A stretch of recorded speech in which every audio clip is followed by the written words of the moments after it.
तो इस कहानी की शुरुआत होती है प्लेनेट बीरस से। हम देखते हैं कि गोकू, वेजिटा, ब्रोली तीनों ही व्हीस के साथ में अपनी ट्रेनिंग को आगे बढ़ा रहे होते हैं। वो तीनों ही शक्तियों के मामले में काफी ज्यादा आगे बढ़ चुके होते हैं। गोकू, वेजिटा, ब्रोली काफी शक्तिशाली बन चुके होते हैं। हम देखते हैं कि वो तीनों आपस में ट्रेनिंग कर ही रहे होते हैं और तभी वो तीनों ही कुछ समय का ब्रेक लेते हैं और तभी गोकू वहाँ पर चारों तरफ बीरस को देखता है, लेकिन वो उसे कहीं पर भी नहीं मिलता। और तभी गोकू कहता है, हे व्हीस, आखिरकार लॉर्ड बीरस कहाँ पर गए? जिसके ऊपर व्हीस एक मुस्कुराहट के साथ कहता है, तुम्हें बहुत ही जल्दी मालूम चल जाएगा गोकू, बस थोड़ा सा सब्र करो। और तभी हम देखते कि गोकू वापस से अपनी लड़ाई के लिए तैयार हो जाता है। वो कहता है, तो चलो क्यों ना हम अपनी ट्रेनिंग को आगे बढ़ाए। जिसके ऊपर व्हीस कुछ भी नहीं बोलता, वो बस शांत रहता है। और तभी प्लेनेट बीरस पर एक पोर्टल ओपन होता है जिसके अंदर से ग्रैंड प्रीस्ट बाहर आते हैं। ग्रैंड प्रीस्ट को देखकर वो सभी लोग काफी ज्यादा हैरान होते हैं। और तभी ब्रोली कहता है, क्या आखिर ये शख्स कौन है जो कि लॉर्ड बीरस के प्लेनेट पे बिना बुलाए आ चुका है? जिसके ऊपर वेजिटा कहता है, हे ब्रोली, शांत हो जाओ, ये व्हीस के फादर है, ये ग्रैंड प्रीस्ट है। जो सुनकर ब्रोली थोड़ा सा हैरान होता है। और तभी गोकू कहता है, हाँ ब्रोली, मैं तुम्हें एक राज की बात बताऊं, ग्रैंड प्रीस्ट काफी शक्तिशाली है, वो व्हीस से भी ताकतवर है। और तभी ग्रैंड प्रीस्ट कहते हैं, हेलो गोकू, हमें मिले हुए काफी लंबा समय बीत चुका है। जिसके ऊपर गोकू कहता है, हे ग्रैंड प्रीस्ट, तो आखिर आप यहाँ पर क्या कर रहे हो? मुझे बताइए, क्या आप यहाँ पर मुझसे मिलने आए हो या फिर ज़ेनोसामा ने मुझे याद किया है? जिसके ऊपर तभी ग्रैंड प्रीस्ट कहते हैं, नहीं, फिलहाल के लिए तुम ऐसा समझ तो सकते हो, लेकिन हाँ, मैं तुम्हें यहाँ पर एक खास बात बताने आया हूँ। हम शायद वापस से एक और टूर्नामेंट ऑफ पावर करा सकते हैं। जो सुनकर गोकू कहता है, क्या सच में? मैं भी इसी के बारे में सोच रहा था। जो सुनकर वेजिटा थोड़ा हैरान होता है। और तभी ग्रैंड प्रीस्ट कहते हैं, हाँ, हम लोग तुम्हारे ऊपर काफी लंबे समय से नजर रखे हुए हैं, क्योंकि ज़ेनोसामा ने हमें ऐसा करने के लिए कहा था और हम देख रहे हैं कि तुम्हारे साथ में एक और सैयन आ चुका है, ब्रोली। ये भी शक्ल में शक्तिशाली है। जो सुनकर ब्रोली थोड़ा सा हैरान होता है। और तभी वेजिटा कहता है, क्या सच में आप लोग हमारे ऊपर नजर रखे हुए थे ग्रैंड प्रीस्ट? जिसके ऊपर तभी ग्रैंड प्रीस्ट अपना एक हाथ आगे करते हैं। हम देखते हैं कि वो सारे के सारे लोग वहां से टेलीपोर्ट होकर ज़ेनोसामा के पैलेस पर आ जाते हैं और वहां पर सभी गॉड ऑफ डिस्ट्रक्शन और सभी यूनिवर्स के एंजल पहले से ही मौजूद होते हैं। जो देखकर वो तीनों ही काफी ज्यादा हैरान होते हैं। गोकू कहता है, क्या आखिर हम अचानक से यहाँ पर कैसे आ गए ग्रैंड प्रीस्ट? जिसके ऊपर ग्रैंड प्रीस्ट बताते हैं, हम वापस से एक टूर्नामेंट ऑफ पावर करने वाले हैं, हमें ज़ेनोसामा ने ऐसा कहा, लेकिन उससे पहले हम सोच रहे थे क्यों ना तुम तीनों सेयंस की शक्तियों को देख लिया जाए, क्योंकि ज़ेनोसामा ये देखना चाहते थे और अब तुम तीनों सेयन यहाँ पर लड़ोगे ज़ेनोसामा के लिए। जो सुनकर गोकू कहता है, क्या बात है, हे ज़ेनोसामा, आप कैसे हो? दोनों ही ज़ेनोसामा गोकू को देखकर काफी ज्यादा खुश होते हैं। वो कहते हैं, हेलो गोकू, तुम तीनों यहाँ पर लड़ने वाले हो, उसके बाद हम तुम्हारे लिए एक काफी खास चीज करने वाले हैं। तुम्हारी शक्तियों को देख के क्या तुम हमारे लिए लड़ोगे? जिसके ऊपर गोकू कहता है, बिल्कुल ज़ेनोसामा, क्यों नहीं। तो वेजिटा, ब्रोली, क्या तुम तैयार हो? और हम देखते हैं ये कहने के बाद वो तीनों ही अपना पावर अप करते हैं और वो तीनों ही आपस में एक दूसरे से लड़ने लग जाते हैं। और इन तीनों सेयंस की पावर को देखकर सारे गॉड ऑफ डिस्ट्रक्शन काफी ज्यादा हैरान होते हैं, क्योंकि पिछली बार के मुताबिक गोकू और वेजिटा की शक्ति काफी ज्यादा बढ़ चुकी होती है और साथ ही में वो ब्रोली की भी ताकत को देख के काफी ज्यादा हैरान होते हैं। और तभी ग्रैंड प्रीस्ट ज़ेनोसामा से कहते हैं, क्या आप ये देख रहे हो ज़ेनोसामा, ये तीनों ही सेयंस सच में काफी आगे निकल चुके हैं। जिसके ऊपर ज़ेनोसामा कहते हैं, हाँ बिल्कुल ग्रैंड प्रीस्ट, और इसी कारण से तो हम इन तीनों को लड़ा रहे हैं, क्योंकि मैं अब नए गॉड ऑफ डिस्ट्रक्शन चुनने वाला हूँ। जो सुनकर वहां पर मौजूद सभी गॉड ऑफ डिस्ट्रक्शन हैरान होते हैं। सभी गॉड ऑफ डिस्ट्रक्शन बीरस को घूरने लगते हैं। बीरस एकदम शांत हो जाता है। बीरस कहता है, आखिर ये सब क्या चल रहा है व्हीस, क्या तुम्हें इसके बारे में मालूम है? जिस पे व्हीस कहता है, मुझे इसके बारे में भला कैसे ही मालूम होगा लॉर्ड बीरस, ये सब तो अभी अभी अचानक से हुआ है।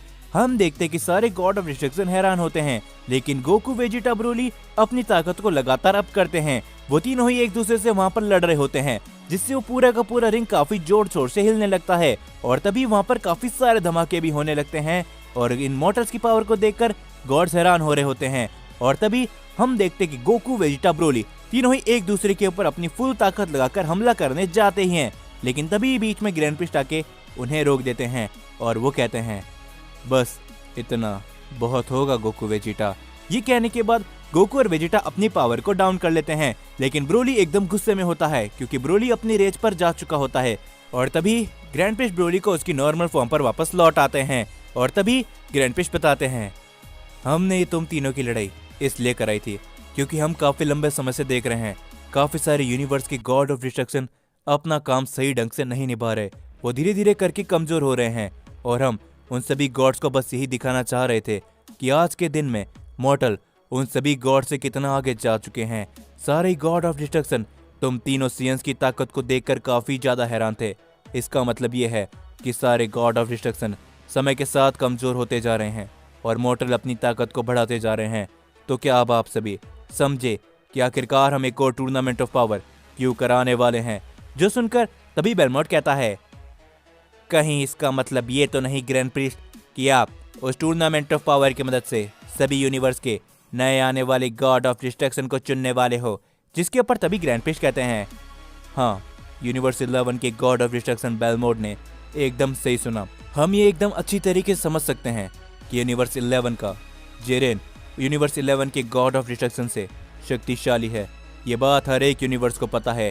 जो सुनकर बेलमोट एकदम शांत हो जाता है और तभी ग्रैंड प्रिस्ट कहते हैं और बहुत ही जल्दी एक नया गॉड ऑफ डिस्ट्रक्शन यूनिवर्स 11 का बनने वाला है टोपो। तो मैं चाहता हूँ कि गॉड ऑफ डिस्ट्रक्शन बेलमोट इसी समय अपने पद को त्याग दे। ये सुनने के बाद वहां पर मौजूद सभी गॉड ऑफ डिस्ट्रक्शन हैरान होते हैं और तभी जेनोसामा कहते हैं हाँ, हमने भी यही सोचा था कि अब आने वाले समय पर जो गॉड ऑफ डिस्ट्रक्शन भी इन मॉर्टल से कमजोर है, हम उन्हें हमेशा हमेशा के लिए गॉड ऑफ डिस्ट्रक्शन के पद से हटा देंगे। और तभी हम देखते कि अचानक से वहां पर एक काफी बड़ी रोशनी आती है। जेनोसामा के पीछे अचानक से एक शख्स आ जाती है जो देखकर वहां पर मौजूद सभी गॉड ऑफ डिस्ट्रक्शन उस शख्स को देखकर काफी हैरान होते हैं और वो कहते हैं क्या आखिरकार ये शख्स कौन है? ये भला जेनोसामा के पीछे क्या कर रही है, वो भी एक ओमनी किंग के पीछे? जो देखकर बीस कहता है क्या सच में आप इन्हें नहीं जानते? दरअसल ये। और तभी हम देखते कि उस शख्स को देखकर ग्रैंड प्रिस्ट भी एकदम शांत हो जाते हैं, उन्हें समझ में नहीं आ रहा होता। और तभी ग्रैंड प्रिस्ट मन ही मन कहते हैं क्या भला आखिर ये यहाँ पर क्या कर रहे हैं? मुझे नहीं लगा था कि ये कभी लौट कर भी आएंगे। और तभी दोनों ही जेनोसामा कहते हैं मदर, आखिर आप यहाँ पर वापस लौट आई। जो सुनकर वहाँ पर मौजूद सभी लोग हैरान होते हैं। गोकू कहता है क्या जेनोसामा, क्या आपने इन्हें मदर कहा? क्या ये आपकी सच में? जिसके ऊपर तभी जेनोसामा कहते हैं हाँ गोकू, ये ओमनी किंग यानी कि हम दोनों की मदर है, इनका नाम नोहा है। जो सुनकर वहाँ पर मौजूद सभी लोग हैरान होते हैं। बीरस कहता है वीस, क्या तुम्हें इसके बारे में मालूम था? जिसके ऊपर वीस कहता है हाँ लॉर्ड बीरस, मुझे इसके बारे में मालूम था।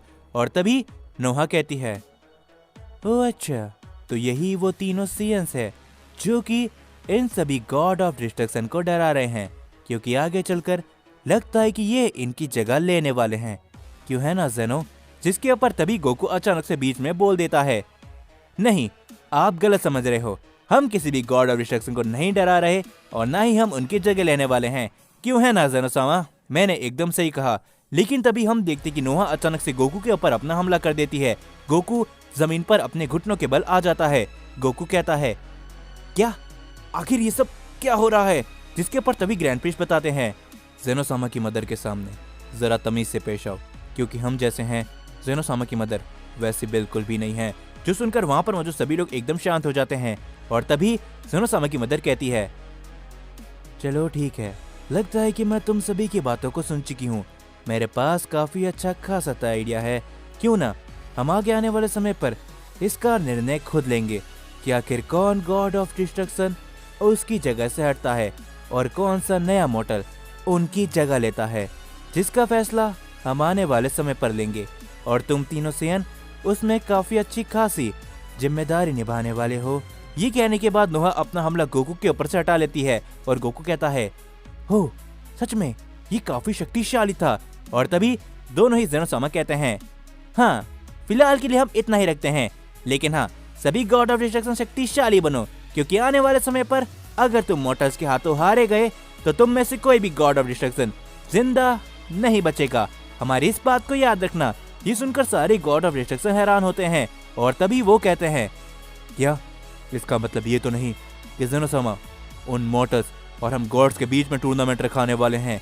जिसके बाद सभी गॉड ऑफ डिस्ट्रक्शन अपने अपने यूनिवर्स में लौट जाते हैं और तभी गोकू और वेजिटा भी अपने यूनिवर्स पे जा रहे होते हैं। लेकिन तभी नोहा कहती है, हे तुम तीनों सेन, मेरी बात को याद रखना कि तुम तीनों को शक्तिशाली होना है, क्योंकि मेरे बेटे ज़ेनो को तुम लोगों से बहुत ज्यादा उम्मीद है, समझे।